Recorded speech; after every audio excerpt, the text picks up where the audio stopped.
Hi friends, welcome back to my YouTube channel. ಇವತ್ತು ನಾನು ಮಧ್ಯಾಹ್ನ ಲಂಚ್ಗೆ ಗೀ ರೈಸ್ ಮಾಡೋಣ ಅಂತ ನೋಡಿ ಅದಕ್ಕೆ ಅಕ್ಕಿ ಇಟ್ಕೊಂಡಿದ್ದೇನೆ. ಇದು ನಾನು ನಾರ್ಮಲಿ ಯೂಸ್ ಮಾಡೋಂಥ ಸೋನಾ ಮಸೂರಿ ಅಕ್ಕಿ ಇದು. ಅದು 1 ಲೋಟ ತಗೊಂಡಿದ್ದೀನಿ. ಇದರಲ್ಲಿ ನಾನು ಫುಲ್ಲು ಅದರಲ್ಲೇ ಇದೇನಿದು ಬಾಸುಮತಿ ರೈಸಲ್ಲೇ ಮಾಡ್ತಾ ಇಲ್ಲ. ನಾನು ಫುಲ್ಲು ಒಂದು ಲೋಟದಷ್ಟು ಇದು ಹಾಕ್ತಾ ಇದ್ದೇನೆ ಸೋನಾ ಮಸೂರಿ, ಮತ್ತು 1 ಲೋಟದಷ್ಟು ಬಾಸುಮತಿ ಹಾಕ್ತಾ ಇದ್ದೀನಿ. ಫುಲ್ ಅದರಲ್ಲೇ ಮಾಡಬೇಕು ಅಂತೇನಿಲ್ಲ, ಇದ್ರ ಮಿಕ್ಸ್ ಮಾಡಿ ಕೂಡ ಮಾಡ್ಕೊಳ್ಬೋದು, ಚೆನ್ನಾಗಿರುತ್ತೆ. ನಾನು ಪಲಾವ್ ಕೂಡ ಈಗ 2 ಅಕ್ಕಿನ ಮಿಕ್ಸ್ ಮಾಡಿ ಮಾಡ್ತೇನೆ. ಇದರಿಂದ 2 ಲೋಟದ ಮಾಡ್ತಾ ಇದ್ದೇನೆ ನೋಡಿ.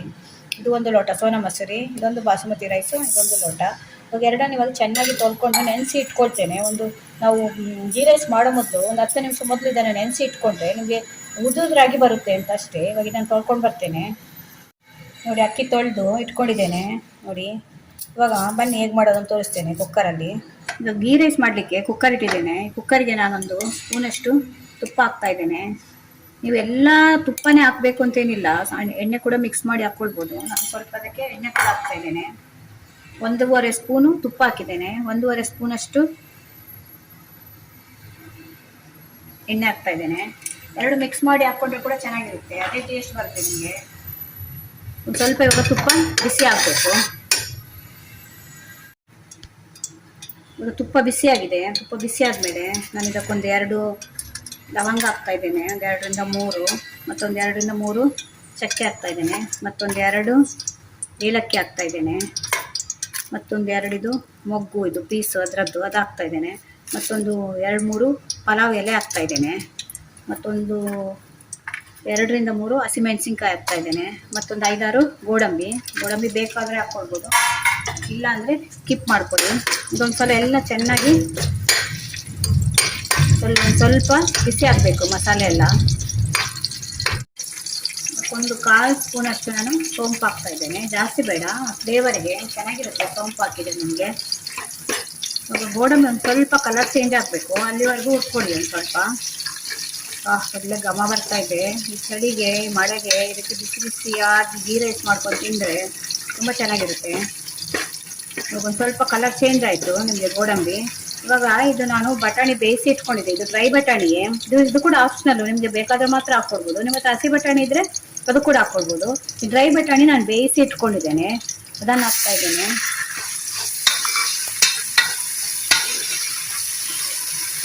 ಒಂದ್ಸಲ ಚೆನ್ನಾಗಿ ಮಿಕ್ಸ್ ಮಾಡಿ ಎಲ್ಲ. ಇದಕ್ಕೊಂದು ಸ್ವಲ್ಪ ನಾನು ಕೊತ್ತಂಬರಿ ಸೊಪ್ಪು ಹಾಕ್ತಾ ಇದ್ದೇನೆ. ನೀವು ಈರುಳ್ಳಿ ಬೇಕಾದರೆ ಈರುಳ್ಳಿ ಕೂಡ ಹಾಕ್ಕೊಳ್ಬೋದು. ನಾನು ಈರುಳ್ಳಿ ಎಲ್ಲ ಏನು ಹಾಕ್ತಾ ಇಲ್ಲ, ಸಿಂಪಲಾಗಿ ಮಾಡ್ತಾ ಇದ್ದೇನೆ. ಬೇಕಾದ್ರೆ ಅದಕ್ಕೊಂದು ಈರುಳ್ಳಿ ಕಟ್ ಮಾಡಿ ಹಾಕ್ಕೊಳ್ಬೋದು. ಒಂದು ಸ್ವಲ್ಪ ಇದು ಕಸ್ತೂರಿ ಮೇಥಿ ಕೂಡ ಹಾಕ್ತಾ ಇದ್ದೇನೆ, ಇದು ಕೂಡ ಆಪ್ಷನಲ್ಲೇ. ಬೇಡ ಅಂದರೆ ಅದೆಲ್ಲ ಕೆಲವೆಲ್ಲ ಸ್ಕಿಪ್ ಮಾಡ್ಕೊಳ್ಬೋದು ನೀವು. ಬಟಾಣಿ ಸ್ಕಿಪ್ ಮಾಡ್ಕೊಳ್ಬೋದು, ಕಸ್ತೂರಿ ಮೇಥಿ, ಹಾಗೆ ಗೋಡಂಬಿ ಇಲ್ಲ ಸಿಂಪಲ್ಲಾಗಿ ಮಾಡ್ಕೊಳ್ಬೋದು. ಒಂದ್ಸಲ ಎಲ್ಲ ಚೆನ್ನಾಗಿ ಮಿಕ್ಸ್ ಆದಮೇಲೆ ಇವಾಗ ಇದಕ್ಕೆ ನಾನು ನೀರು ಹಾಕ್ತಾ ಇದ್ದೇನೆ. ನಾನು 2 ಲೋಟ ಅಕ್ಕಿ ತಗೊಂಡಿದ್ದೇನೆ. ಇವಾಗ ಇದಕ್ಕೆ ನಾನು 4 ಲೋಟ ನೀರು ಹಾಕ್ತಾ ಇದ್ದೇನೆ. ಅಂದರೆ 2 ಲೋಟ ನಾನು ಇದೇ ಲೋಟದಲ್ಲಿ 2 ಲೋಟ ಅಕ್ಕಿ ತಗೊಂಡಿದ್ದೆ, ಅದರಿಂದ ಇವಾಗ ಡಬಲ್ ಹಾಕ್ತಾ ಇದ್ದೇನೆ 4 ಲೋಟ. ಇದರಲ್ಲಿ 1 ಲೋಟ ಹಾಲು ಹಾಕ್ತಾ ಇದ್ದೇನೆ. ಮತ್ತು ತೆಂಗಿನಕಾಯಿ ಹಾಲಿದ್ರೆ ಅದನ್ನು ಕೂಡ ಹಾಕ್ಕೊಳ್ಬೋದು. ತೆಂಗಿನಕಾಯಿ ಹಾಲು ತೆಗೆದು ಹಾಕ್ತಾರಲ್ಲ, ಅದು ತುಂಬ ಟೇಸ್ಟ್ ಬರುತ್ತೆ ಆ ರೀತಿ ಮಾಡಿದರೆ. ಇನ್ನೊಮ್ಮೆ ನಾನು ತೆಂಗಿನಕಾಯಿ ಹಾಲು ಹಾಕಿ ಮಾಡಿ ನಿಮಗೆ ತೋರಿಸ್ತೇನೆ. ಇವಾಗ 1 ಲೋಟ ಹಾಲು ಹಾಕಿದೆ, 3 ಲೋಟ ನೀರು ಹಾಕ್ತಾ ಇದ್ದೇನೆ. ಒಂದಕ್ಕೆ 2 ನೀರು ಹಾಕ್ತಾ ಇದ್ದೇನೆ ನಾನು, ಯಾಕೆಂದರೆ ನಾವು ಅಕ್ಕಿ ನೆನೆಸಿ ಇಟ್ಟಿರ್ತೇವಲ್ಲ, ಅದರಿಂದ ಬೇಯುತ್ತೆ ಅದು. ನಿಮಗೆ ಇನ್ನೂ ಕಡಿಮೆ ಬೇಕು ಅಂದರೆ ಇನ್ನೂ ಒಂದು ಅರ್ಧ ಲೋಟ ಕಡಿಮೆ ಹಾಕ್ಕೊಳ್ಬೋದು, ಇಲ್ಲ ಜಾಸ್ತಿ ಬೇಕು ಅಂದರೆ ಇನ್ನೂ ಜಾಸ್ತಿ ಹಾಕ್ಕೊಳ್ಬೋದು. 4 ಲೋಟ ನೀರು ಹಾಕಿದ್ದೇನೆ. ಇವಾಗ ಇದಕ್ಕೊಂದು ಸ್ವಲ್ಪ ಉಪ್ಪು ಹಾಕ್ತೇನೆ, ಒಂದು ಅರ್ಧ ಸ್ಪೂನಷ್ಟು ಉಪ್ಪು ಹಾಕ್ತಾ ಇದ್ದೇನೆ. ಒಂದು ಸ್ವಲ್ಪ ಇದು ಹಾಕಿದ ಮೇಲೆ ಚೆನ್ನಾಗಿ ಒಂದು ಸ್ವಲ್ಪ ಕುದಿ ಬರಬೇಕು. ಕುದಿ ಬಂದಾಗ ನಾವು ಇದಕ್ಕೆ ಅಕ್ಕಿ ಹಾಕಬೇಕು. ಒಂದು ಸ್ವಲ್ಪ ಚೆನ್ನಾಗಿ ಮಿಕ್ಸ್ ಮಾಡಿ ಒಂದು ಮುಚ್ಚಿಡ್ತೇನೆ, ಒಂದು 2 ಕುದಿ ಬರಲಿ.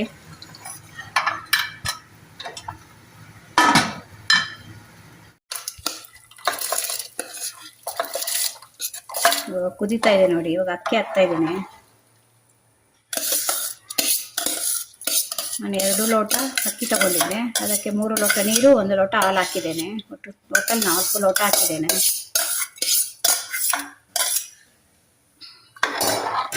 ಕಾಣ್ತಿದಲ್ವ? ಒಳ್ಳೆ ಘಮ ಬರ್ತಾ ಇದೆ. ಇದು ಬೇಕಾದರೆ ಈಗಲೇ ನೀವು ಕುಕ್ಕರ್ ಮುಚ್ಚಿ ಒಂದು 2 ವಿಸಿಲ್ ಕೂಗಿಸ್ಬೋದು. ನಾನೇನು ಮಾಡ್ತೇನೆ ಅಂದರೆ ಒಂದು ಸ್ವಲ್ಪ ಚೆನ್ನಾಗಿ ಒಂದು ಅರ್ಧ ಬೆಂದ ಮೇಲೆ ಕುಕ್ಕರ್ದು ಮುಚ್ಚಳ ಹಾಕ್ತೇನೆ ನಾನು. ಇವಾಗ ಇದೇ ರೀತಿ ಒಂದು ಸ್ವಲ್ಪ ಕುದಿ ಬಂದು ಒಂದು ಅರ್ಧ ಬೇಯಬೇಕಿದು. ಅರ್ಧ ಬೆಂದಾದ್ಮೇಲೆ ನಾನು ಕುಕ್ಕರ್ ಮುಚ್ಚಳ ಹಾಕ್ತೇನೆ. ಒಂದು ಸ್ವಲ್ಪ ಇವಾಗ ಒಂದು 4 ಕುದಿ ಬರಬೇಕಿದು. ಅಕ್ಕಿ ಹಾಕಿದ ಮೇಲೆ ಕುದಿ ಬರಬೇಕು. ನೋಡಿ ಫ್ರೆಂಡ್ಸ್, ಇವಾಗ ಆಗಿದೆ ಗೀ ರೈಸು. ಅರ್ಧ ಬೆಂದಿದೆ, ಆಗಿಲ್ಲ, ಫುಲ್ ಬೆಂದಿಲ್ಲ, ಅರ್ಧ ಬೆಂದಿದೆ. ಇವಾಗ ಈ ಟೈಮಲ್ಲಿ ನೀವು ಬೇಕಾದ್ರೆ ಕುಕ್ಕರ್ಗೆ ಮುಚ್ಚಳ ಮುಚ್ಚಿ ಒಂದು ವಿಸಿಲ್ ಬರ್ಸ್ಕೊಳ್ಬೋದು. ನಾನೇನು ಮಾಡ್ತೇನೆ ಅಂದರೆ ವಿಸಿಲ್ ಬರ್ಸ್ಕೊಳ್ಳಲ್ಲ ನಾನು. ಈಗ ಮುಚ್ಚಳ ಮುಚ್ಚಿ ನಾನು ಲೋಟನ ಹಾಕ್ತೇನೆ. ಈ ಲೋಟ ಇದೆಯಲ್ಲ, ಇದನ್ನ ಹೀಗೆ ಮುಚ್ಚಿಡ್ತೇನೆ. ಒಂದು 10ರಿಂದ 15 ನಿಮಿಷ ಮುಚ್ಚಿಡ್ತೇನೆ. ಅದು ಚೆನ್ನಾಗಿ ಉದುರಾಗಿ ಬೇಯುತ್ತೆ ಅಂತ ಅಷ್ಟೇ. ನೀವು ಬೇಕಾದ್ರೆ ವಿಸಿಲ್ ಹಾಕ್ಕೊಳ್ಬೋದು. ಚೆನ್ನಾಗಿ ಮಿಕ್ಸ್ ಮಾಡಿದ್ಮೇಲೆ ಹೇಗೆ ಕಾಣ್ತಿದೆ ಅಲ್ವಾ, ಈ ಹಾಲು ಹಾಕೋದ್ರಿಂದ ನಿಮಗೆ ಒಂಥರ ಒಳ್ಳೆ ಕಲರ್ ಬರುತ್ತೆ, ವೈಟ್ ಕಲರ್ ಬರುತ್ತೆ. ತೆಂಗಿನಕಾಯಿ ಹಾಲು ತೆಗೆದು ಹಾಕಿದರೆ ಅದ್ರದ್ದು ಹಾಲು ಇರುತ್ತಲ್ಲ, ಅದು ಇನ್ನೂ ರುಚಿಯಾಗಿರುತ್ತೆ. ಇವಾಗ ಆಯಿತು. ನಾನು ಈಗ ಅರ್ಧ ಬೇಯಿಸ್ಕೊಂಡಾದ್ಮೇಲೆ ನಾನು ಪಲಾವ್ ಪುಡಿ ಹೇಗೆ ಮಾಡೋದು, ನಾನು ಅದಕ್ಕೆ ವಿಸಿಲ್ ಹಾಕಲ್ಲ. ಇವಾಗ ಮುಚ್ಚಿ, ಇವಾಗ ಇದರ ಲಿಡ್ ಮುಚ್ಚಿ ಇದೊಂದು ಹೀಗೆ ಹಾಕ್ತೇನೆ. ಹಾಕಿ 10ರಿಂದ 15 ನಿಮಿಷ ಬಿಟ್ಟು ಓಪನ್ ಮಾಡಿ ನೋಡುವಾಗ ಚೆನ್ನಾಗಿ ಬೆಂದಿರುತ್ತೆ. ಹಬೆಯಲ್ಲೇ ಬೇಯುತ್ತೆ ಅಂತ ಅಷ್ಟೇ. ನೀವು ಬೇಕಿದ್ರೆ ವಿಸಿಲ್ ಹಾಕಿ 2 ವಿಸಿಲ್ ಬರ್ಸ್ಕೊಡ್ಬೋದು. ನೋಡಿ ಫ್ರೆಂಡ್ಸ್, ಈಗ ಆಯಿತು, ಒಂದು 10ರಿಂದ 15 ನಿಮಿಷ ಆಯಿತು. ತೆಗಿತಾ ಇದ್ದೇನೆ. ನೋಡಿ ಹೇಗಾಗಿದೆ ಅಂತ, ಎಷ್ಟು ಚೆನ್ನಾಗಿ ಕಾಣ್ತಾ ನೋಡಿ. ನಿಮಗೆ ಇನ್ನೂ ಸ್ವಲ್ಪ ಇದು ಉದುದ್ರಾಗಿ ಬೇಕು ಅಂದರೆ ಇನ್ನೂ ಸ್ವಲ್ಪ ಕಮ್ಮಿ ನೀರು ಹಾಕ್ಕೊಳ್ಬೋದು. ನಾವು ತುಂಬ ಉದುದ್ರಾಗಿ ಮಾಡಲ್ಲ, ಅದರಿಂದ ಈ ರೀತಿ ನಾನು 1ಕ್ಕೆ 2 ಲೋಟ ನೀರು ಹಾಕಿದ್ದೇನೆ. ನೋಡಿ ಹೇಗೆ ಕಾಣ್ತಾ ಇದೆ ಅಂತ. ಟೇಸ್ಟ್ ಕೂಡ ತುಂಬ ಚೆನ್ನಾಗಿರುತ್ತೆ.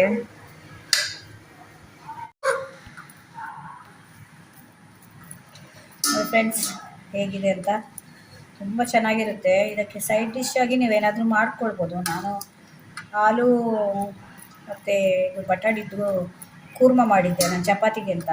ಅದು ಉಳಿದಿದೆ, ಅದನ್ನೇ ಇದಕ್ಕೆ ಸೈಡ್ ಡಿಶ್ ಆಗಿ ಮಕ್ಕಳಿಗೆ ಕೊಡ್ತಾ ಇದ್ದೇನೆ. ಈಸಿಯಾಗಿ ಮಾಡ್ಕೊಳ್ಬೋದು. ಕಲರ್ ನೋಡಿ ಹೇಗೆ ಬಂದಿದೆ. ಇದು ಹಾಲು ಹಾಕೋದ್ರಿಂದ ನಿಮಗೆ ತುಂಬ ಒಳ್ಳೆ ಕಲರ್ ಬರುತ್ತೆ. ಇದು ನೋಡಿ ಫ್ರೆಂಡ್ಸ್, ಗೀ ರೈಸು ರೆಡಿಯಾಗಿದೆ.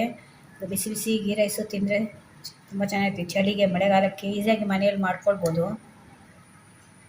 ನೋಡಿ ಹೇಗೆ ಕಾಣ್ತಾ ಇದೆ. ನಾನು ಮನೆಯಲ್ಲಿ ಆಲೂ ಮಟರ್ ಕರಿ ಮಾಡಿದ್ದೆ. ಇದಕ್ಕೆ ಚಪಾತಿಗೆ ಅಂತ ಕೂರ್ಮ ಮಾಡಿದ್ದೆ, ಆಲೂ ಮತ್ತು ಇದು ಬಟಾಣಿ ಹಾಕಿ. ಅದನ್ನೇ ಸೈಡ್ ಡಿಶ್ ಆಗಿ ಕೊಡ್ತಾ ಇದ್ದೇನೆ. ನೀವು ಇದೇ ರೀತಿ ಏನಾದರೂ ಮಾಡ್ಕೊಳ್ಬೋದು, ಚೆನ್ನಾಗಿರುತ್ತೆ. ನೋಡಿ ಇವಾಗ ತಿನ್ನಲಿಕ್ಕೆ ಹೋಗ್ತಾ ಇದ್ದೇವೆ ನಾವು. ಇದ್ರ ಜೊತೆಯಲ್ಲಿ ಆಲೂ ಬಟಾಣಿ ಕೂರ್ಮ ಮಾಡಿದ್ದೆ, ಅದನ್ನೇ ಇಟ್ಟಿದ್ದೇನೆ ಸೈಡ್ ಡಿಶ್ ಆಗಿ. ಏನೂ ಇಲ್ಲ ಅಂದರೆ ಹಾಗೆ ಕೂಡ ತಿನ್ಬೋದು, ಚೆನ್ನಾಗಿರುತ್ತೆ. ಚಟ್ನಿ ಬೇಕಾದರೆ ಮಾಡ್ಕೊಳ್ಬೋದು. ಇದ್ರ ಜೊತೆ ತೆಂಗಿನಕಾಯಿ ಚಟ್ನಿ ಬರುತ್ತಲ್ಲ ಅದು, ಅಥವಾ ಶುಂಠಿ ಚಟ್ನಿ ಬರುತ್ತಲ್ಲ ಅದು ಕೂಡ ಮಾಡ್ಕೊಳ್ಬೋದು. ಏನೂ ಇಲ್ಲ ಅಂದರೆ ಹಾಗೆ ಕೂಡ ತಿನ್ಬೋದು. ಒಂದ್ಸಲ ಮಕ್ಕಳಿಗೆ ಮಾಡ್ಕೊಳ್ಳಿ, ಇಷ್ಟಪಟ್ಟು ತಿಂತಾರೆ. ಅದು ಈಗೆಲ್ಲ ಭಾನುವಾರ ರಜೆ ಎಲ್ಲ ಇರುವಾಗ ಮಾಡಿಕೊಟ್ರೆ ಮನೆಯವರು ಇಷ್ಟಪಟ್ಟು ತಿಂತಾರೆ. ತುಂಬ ಈಸಿಯಾಗಿ ಮಾಡ್ಕೊಳ್ಬೋದು. ಈ ವಿಡಿಯೋ ನಿಮ್ಗೆ ಇಷ್ಟ ಆದರೆ ನನ್ನ ಚಾನಲ್ನ ಸಬ್ಸ್ಕ್ರೈಬ್ ಮಾಡ್ಕೊಂಡು ನೋಡಿ. ಇದೇ ಥರ ಹೊಸ ಹೊಸ ವಿಡಿಯೋ ತೊಗೊಂಡು ಮತ್ತೆ ಬರ್ತೇನೆ. Bye friends.